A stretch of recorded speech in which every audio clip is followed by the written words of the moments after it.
Hello mga ka-travel, this is Paul of Global Pinoy Travel and Tours. Another day, another franchisee tayo ulit. Kaya gusto ko pong i-welcome si Ma'am Jane Jaime na isa pong housewife from General Trias, Cavite. And umattend po nung ating webinar this week and agad-agad din pong nag-decide to avail our home-based affiliate package. Kaya congratulations po once again, Ma'am Jane. And looking forward, Ma'am, for more bookings po para sa inyo. Kaya sa mga viewers natin, kung isa ka ding housewife katulad ni Ma'am Jane na gusto mo din magkaroon ng extra income habang nasa bahay lang, you can message me directly so you can attend our free webinar. With that, God bless po sa ating lahat.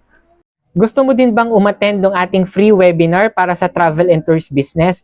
Message mo ako directly dito po sa aking Facebook, Messenger, or sa WhatsApp or sa mga contact numbers ko na ilalagay dito sa screen para mabigyan kita ng invitation link para sa ating free webinar for you to know more about our travel and tours business. With that, God bless po sa ating lahat.